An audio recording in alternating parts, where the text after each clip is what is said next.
Successful পিছত হ'ব প্ৰথমতে এজন ভাল নাগৰিক হ'বলৈ শিকক মই শিকো ভাল ব্যক্তি এইটো সাকসেস হ'ব আপোনালোকে আজিকালি যি ধৰণৰ পাৰ্চেন্টেজ পায় আমাৰ দিনত বহুত বেছি ধৰণৰ কথা কোৱা নাই আমাৰ সময়ত আমি অকল এইটো জড়ক থাৰ্মোমিটাৰ পাইছিলো ইমান পাৰ্চেন্টেজ পাই বুলি আমি আগতে নাজানো আমি সমালোচনা কৰো ৰাজনীতিক গালি পাৰো সাংবাদিকক গালি পাৰো ইঞ্জিনিয়াৰক গালি পাৰো ডাক্তৰক গালি পাৰো উকিলক গালি পাৰো বেয়া হয় ডেফিনেটলি সমাজত বেয়া ক'ৰবাত হৈছে কিন্তু ভাল ক'ৰ পৰা হ'ব ভাল আপোনালোকৰ মাজৰ পৰা হ'ব এয়া হৈছে হিউমেন ইয়াৰ পৰা প্ৰডাকশ্যন হ'ব লাগিব আপোনালোকে একো একোজন ৰাজনীতিবিদ হ'ব লাগিব একো একোজন সাংবাদিক হ'ব লাগিব একো একোজন আপোনাৰ স্পৰ্টছ প্লেয়াৰ হ'ব লাগিব একো একোজন এডভকেট হ'ব লাগিব পুলিচ হ'ব লাগিব প্ৰশাসনিক বিষয়া হ'ব লাগিব IAS হ'ব লাগিব IPS হ'ব লাগিব ACS হ'ব লাগিব অন্য বিভিন্ন চেক্টৰত আপোনালোকে কাম কৰিব লাগিব তাৰ কাৰণে কিন্তু আপোনালোকৰ অনুশীলন এতিয়াৰ পৰা প্ৰয়োজন হ'ব এইটো আপোনালোকৰ ফাউণ্ডেশ্যন এই ফাউণ্ডেশ্যনৰ পৰা আপোনালোকে আপোনালোকৰ জীৱন কেনেকৈ আপোনালোকে লৈ যাব কেনেকৈ তৈয়াৰ কৰিব তাৰ ওপৰত নিৰ্ধাৰণ হ'ব আপোনালোকে হয়তো এইটো সময়ত এইখিনি কথা আমিও যেতিয়া অভিনন্দন অনুষ্ঠান আগতে মোৰ আচল ঘৰ ডিব্ৰুগড়ত আমি ডিব্ৰুগড় ছাত্ৰ সন্থা ময়ো সদৌ ছাত্ৰ সন্থাৰ পৰিয়ালৰ প্ৰাক্তন গুৱাহাটীত আমাৰ সদৌ ছাত্ৰ সন্থা অভিনন্দন অনুষ্ঠান পাতে আমি ডিব্ৰুগড়ৰ পৰা যেতিয়া আমি ছাত্ৰ ছাত্ৰীসকলক লৈ আহোঁ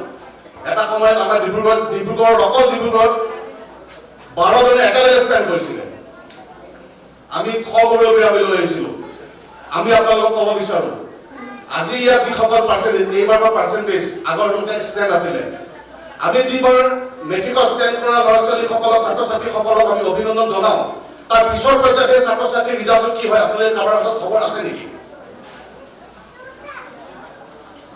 কাৰোবাৰ লগত এনেকুৱা এজন ছাত্ৰ ছাত্ৰী কাৰোবাৰ লগত আপোনালোকৰ ইনফৰমেশ্যন আছে নেকি আমি সম্বৰ্ধনা জনালো তৃতীয় পৰ্যায়ত থাৰ্ড পজিশ্যন লৈছিলে ফৰ্থ পজিশ্যন লৈছিলে তাৰ তেখেতৰ হায়াৰ ছেকেণ্ডেৰী ৰিজাল্ট কি হ'ল ডিগ্ৰী কি কৰিলে MBA কৰিলে MCom কৰিলে MCom কৰিলে MA কৰিলে কি কৰিলে কাৰো হাতত তথ্য নাই সেইকাৰণে মই ব্যক্তিগতভাৱে ভাবো আৰু আজিকালি কথা ওলাইছে মই কৈছো আপোনালোকে খুব ঘৰুৱা নিচিনা কথাখিনি কৈছো আৰু মোৰ ভাষণ এইবিলাকত মোৰ ছাত্ৰ সন্থা সভাৰ কাৰণে আহিছো নহ'লে কোনো মিটিঙত নাযাওঁ আজিকালি ছাত্ৰ ছাত্ৰীতকে অভিভাৱকৰ কম্পিটিশ্যন বেছি ইমান বেছি কম্পিটিশ্যনত নাযাব এক্সৰ মাৰ্কৰ লগত কম্পিটিশ্যন কৰিবলৈ যদি ৱাইৰ মাৰ্কে ৱাইৰ ল'ৰা বা ছোৱালীজনীৰ লগত ইমান বেছি পাৰ্থক্য নাপায় ছাত্ৰ ছাত্ৰীৰ জীৱনটো তেওঁলোকৰ মতে লাহে লাহে লাহে লাহে লাহে আমাৰ অসমত যিমানসকল পণ্ডিত আছে আমি যদি কওঁ ডক্টৰ হীৰেণ গোহাঁই ছাৰৰ পৰা হোমেন বৰগোহাঁই ডক্টৰ নগেন শইকীয়া নৱকান্ত বৰুৱা বা আৰম্ভ কৰি যিমানসকল প্ৰভাৱ পুৰুষ আছে তেখেতসকলক আপোনালোকে অধ্যয়ন কৰক তেখেতসকলক চাওক তেখেতসকলৰ জীৱনশৈলী চাওক মই কৈছো যে প্ৰথমতে এজন ভাল মানুহৰ কম্পিটিশ্যন কৰক প্ৰথমতে আপোনালোকে কেম্ব্ৰিজৰ পৰাও অক্সফৰ্ডৰ পৰাও আপোনালোকে কোৱালিফাইড হৈ আহি যদি আপোনালোকৰ সামাজিক আচৰণ বেয়া হয় আপোনালোকৰ লগত যদি আপোনালোকে যদি জ্যেষ্ঠজনক সন্মান কৰিব নিশিকে সেই ডিগ্ৰী কোনো মূল্য নাই আপোনালোকে ভগৱান পূজা কৰে নে যোনে ভগৱান তাৰ আল্লাহ ছাত্ৰ ছাত্ৰীসকলে কৰে নে নকৰে কাক আপোনালোকে আৰাধনা কৰে কাক কৰে কোনোবাই শিৱক কৰে কোনোবাই কৃষ্ণক কৰে মোক এটা প্ৰশ্ন উত্তৰ দিয়ক আপোনালোকে দেখিছেনে তেখেতসকলক দেখিছে কিন্তু দেখা ভগৱান আপোনালোকৰ লগত আছে আপোনালোকে কোনোদিনে সেই ভগৱানক কেতিয়াও পূজা কৰা নাই বুলি মই ভাবো ভাষণত আমি কওঁ ছচিয়েল মিডিয়াত আমি ষ্টেটাছ লগাওঁ আচল ভগৱান দেখা ভগৱান নিজৰ পিতৃ মাতৃক ঘৰত থকা অৱস্থাত আপোনালোকে নেদেখা ভগৱান বিচাৰি ফুৰে প্ৰথমতে পিতৃ মাতৃক তাৰপিছত শিক্ষা কৰো পূজা কৰিব ৰাতিপুৱা গধূলি তেখেতসকলক অৰ্চনা কৰক আৰু জীৱনত যেতিয়া ভাল মানুহ হোৱাৰ ক্ষেত্ৰত যদি পিতৃ মাতৃৰ আশীৰ্বাদ যদি আপোনাৰ ইয়াত যদি প্ৰতিটো মুহূৰ্তত বিৰাজমান এনেকুৱা কোনো শক্তি নাই সমাজত যোনে আপোনাক বিশৃংখল পৰিৱেশত আপোনাৰ বিশৃংখল কৰি তুলিব আপোনাৰ মানসিকতা নষ্ট কৰিব এজন ভাল মানুহ হোৱাৰ ক্ষেত্ৰত বাধা প্ৰদান কৰিব এনেকুৱা কোনো শক্তি নাই আৰু সেই শক্তি দমন তেনেকুৱা অপশক্তি দমন কৰিব পৰা আশীৰ্বাদ হৈছে পিতৃ মাতৃৰ আশীৰ্বাদ আৰু আপুনি যদি এজন ভাল মানুহ হোৱাৰ ক্ষেত্ৰত যদি আপুনি ভাল মানুহ হ'ব ভৱিষ্যতৰ কাৰণে আৰু ফাউণ্ডেশ্যন বনোৱা মানুহ পিতৃ মাতৃ সেইকাৰণে মানুহে কয় নহয় মোৰ প্ৰথম ইউনিভাৰ্চিটি হৈছে মাতৃৰ কোলা মই প্ৰথম যদি কথা শিকিছো মাতৃৰ কোলাত শিকিছো মা হৈছে মাৰ সমান ডাঙৰ এডমিনিষ্ট্ৰেটৰ নাই এখন ঘৰৰ অনুশাসন ধৰি ৰখা ব্যক্তিগৰাকী হৈছে মাতৃ। এই মাতৃ অনুশাসনৰ ফলত এখন ঘৰ খন হৈ উঠে। এই কৈছে মাতৃ হৈছে মহিলা। সেইকাৰণে মই আপোনালোকক কওঁ যে আপোনালোকে পঢ়াৰ কম্পিটিশ্যন থাকিবই, ডেফিনেটলি লাগিব, মানুহক সামাজিক শিক্ষা লাগিবই, লাগে ফৰ্মেল এডুকেশ্যন লাগিবই। কিন্তু এইটো প্ৰথম বস্তু মই মোৰ ব্যক্তিগত মই এইটো কাৰণ সমালোচনা কোনোবাই কৰিব পাৰে, কোনোবাই ট্ৰল কৰিব পাৰে, আই ডোণ্ট কেয়াৰ। মোৰ ব্যক্তিগত অভিজ্ঞতাৰ পৰা কৈছো, এজন সৎ মানুহ, এজন ভাল মানুহ প্ৰথমতে সকলো হ'বলৈ শিকক। পাৰ্চেণ্টেজ নহব আপুনি, সেইটোতো আপোনাৰ ইনবিল্ট আছে, মেৰিট আপোনাৰ ভিতৰত হোৱা বস্তু। আপুনি পাৰ্চেণ্টেজ লৈ আহিব। চব পঢ়ি থকা ল'ৰা ছোৱালী ইয়াত মেৰিট বিশেষত্ব মেডিকেলে পঢ়ি আছে, সকলোৱে আনিব। যিসকলে ইয়াত তলত বিলৰ পাৰ্চেণ্টেজ আছে তেওঁলোকেও আনিব। তেওঁলোকে এইটো পৰীক্ষা তেওঁলোকৰ পৰা নেক্সট পৰীক্ষা নেক্সট এক্সামত তেওঁলোকৰ পাৰ্চেণ্টেজ আনিব।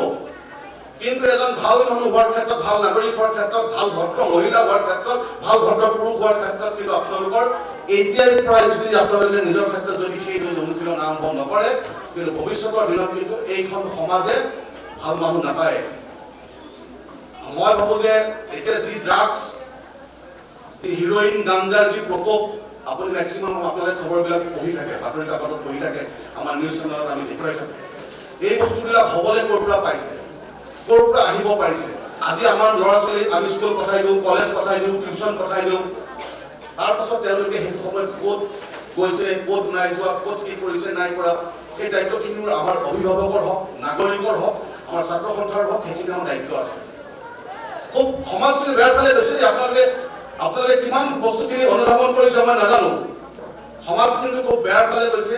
নতুন এতিয়া যিবিলাক আপোনাৰ এড অন হৈছে ড্ৰাগছৰ ক্ষেত্ৰত হওক, নতুন ছাত্ৰ ছাত্ৰীয়ে ড্ৰাগছৰ প্ৰতি যেনেকৈ আসক্তি প্ৰকাশ কৰিছে, ফেভিকল গ্ৰেজুৱেটৰ প্ৰতি যেনেকৈ আসক্তি প্ৰকাশ কৰিছে, সেইটো কিন্তু খুব this is not good for future. সেইটো ভৱিষ্যতৰ কাৰণে একদম ভাল নহয়। আৰু এইটো অভিভাৱকসকল এইবিলাক বস্তু ল'ৰা ছোৱালীতে মোবাইল পিটিকি আছে, মোবাইল কি কৰি আছে, মোবাইলত কি চাই আছে, এইবিলাক জগাৰ পৰা দায়িত্ব কিন্তু অভিভাৱকৰ আছে। আজিকালি বহুত অভিভাৱক আছে, মই জেনেৰেলাইজ কৰা নাই।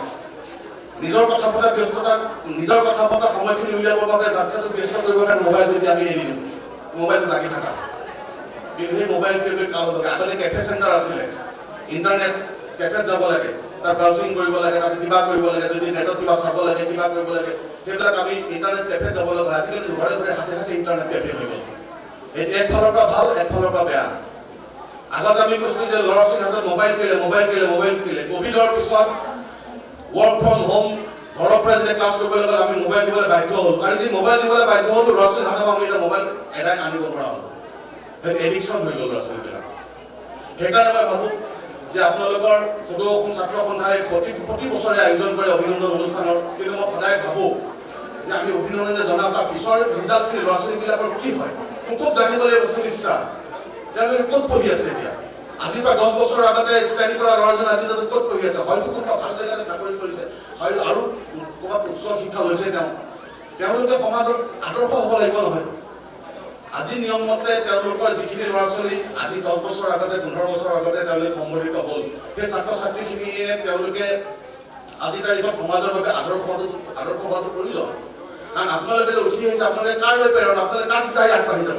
তেওঁলোকে কৈছিলে, তেওঁলোকে সমন্বয় ল'লে, তেওঁলোকে এইটো কৰিলে, এইটো পাছত আজি তেওঁলোকে আমুক জেগাত তেওঁলোকে কিবা লিডাৰশ্বিপ লৈ আছে। আপোনালোকৰ লিডাৰশ্বিপ ল'ব লাগিব। আপোনালোকে লিডাৰশ্বিপ ল'ব লাগিব। যাৰ নিজৰ ব্যক্তিগত সপোন আছে, ডাক্তৰৰ সপোন আছে, ইঞ্জিনিয়াৰৰ সপোন আছে, কোনোবা বিভিন্ন চেক্টৰত বিভিন্ন ধৰণৰ সপোন আছে। সপোনখিনি বাস্তৱ হোৱাৰ ক্ষেত্ৰত আপোনালোকৰ অভিভাৱকৰ আৰম্ভ কৰি, শিক্ষাগুৰুৰ পৰা আৰম্ভ কৰি সমাজখনৰ দায়িত্ব আছে। এজন সৎ নাগৰিক তৈয়াৰ কৰা বৰ কষ্ট, কিন্তু আৰু এজন সৎ নাগৰিক অসৎ হোৱাটো খুব কম সময়ৰ ভিতৰত হ'ব পাৰে, কিন্তু সৎ নাগৰিক এজন তৈয়াৰ কৰাৰ ক্ষেত্ৰত খুব কষ্ট।